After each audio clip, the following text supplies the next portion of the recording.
How to use Grammarly extension in Chrome. So if you want to use Grammarly extension in Chrome, it is actually quite very simple to do so. All you have to do is go ahead and then first of all make sure that you launch your Chrome browser and go to chromewebstore.google.com, which is the place to add extensions.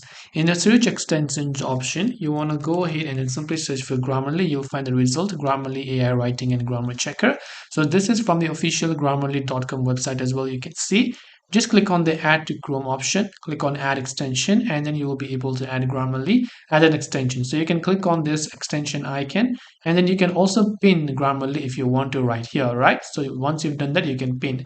Now to begin using it, you can just click on it and you can choose to sign in with your Google account, Facebook account, or Apple ID, or your Grammarly account in itself. Once you've selected a certain account that you want to sign in with, you can just click on the continue button. And as you've done that, you will be able to go ahead and then set up your email address and your payment info if you have the premium version, or if you have the free version, you can begin using right away by going to mygrammarly.com. So I hope that this video helped you. If you have got any further questions, feel free to also leave them down in the comment section below. As always, thank you very much for watching till the very end, and see you in the next video.